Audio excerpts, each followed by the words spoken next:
Welcome everyone, this is Lycus1985 with my second random toy review. This is the quarter scale Darth Maul figure, which is 19 inches tall, and this is apparently made by Diamond Select and Art Asylum. Apparently they both had a hand into the figure.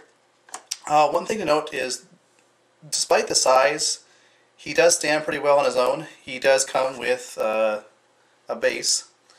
Long term, if you're putting him on display, you probably want to put him in the base.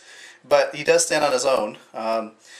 Although after time he does tend to kind of fall over. I think it must be the admin joint or something like that loosens up, and eventually he'll fall over. But as you can see right now, he's standing just fine. In terms of articulation, he's got movement in his head like so. Even he can move his head like this, and kind of look up and down a little bit. In his shoulders, he's got 360 in his shoulders, and depending on how you place the joint, you can go in and out like this, or if you rotate his joint a little bit like that, you can bring the arm in like that across his chest, as you can see. He does have a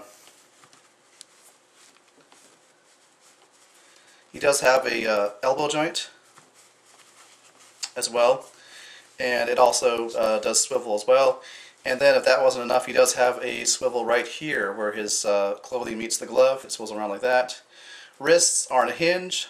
All they can really do is that. They don't they swivel just a tad bit, but not too much. And the hands are cast in solid plastic, so you can't move those at all. Moving down, he has articulation in his upper ab. He can both do this like that, side to side, and up and down like that. Moving down again, he also has waist articulation as well. For his legs, it can go out like this, and it can't really go back so much, but then it can go out to the side like that. It does have a swivel on the upper thigh, and there is a joint at the knee, of course. And there's also a joint where his boot meets his clothing right there, as you can see. And there's a very small amount of articulation in his ankle. There's barely any movement at all. So, as you can see, that's about all you can do with it. Now, as far as his clothing goes, he does come with an overcloak, which is removable. And the hood comes up like this, which I think is a little bit too large for him. There is a wire type of flexible wire that you can adjust the hood like so, but I think the hood is just too big for him. While we're on his head, one thing to note is his horns here. They're pretty sharp, actually. I mean, if you put your finger like that, you can definitely feel there's a point there. So yeah, like he has a really detailed fabric, kind of a ribbed cloth, looks like. And of course he has the cloth underneath his cloak as well.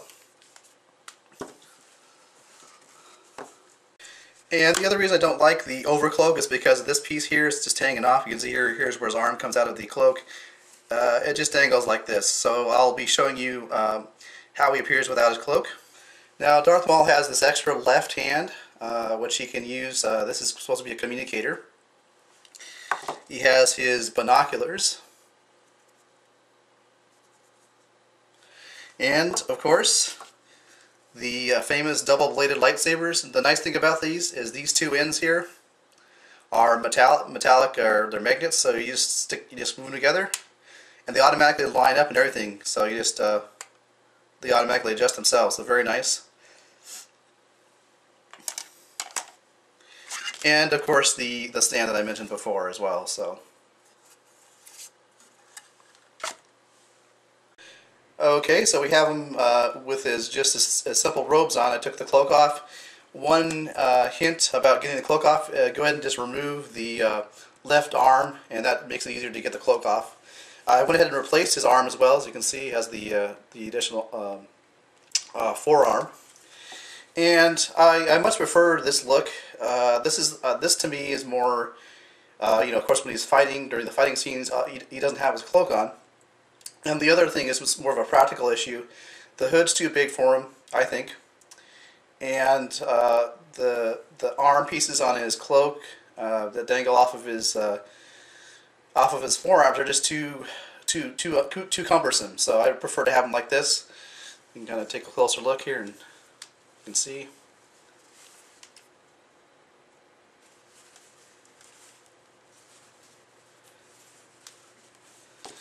The one final feature is he does have a sound feature if you press around this area here.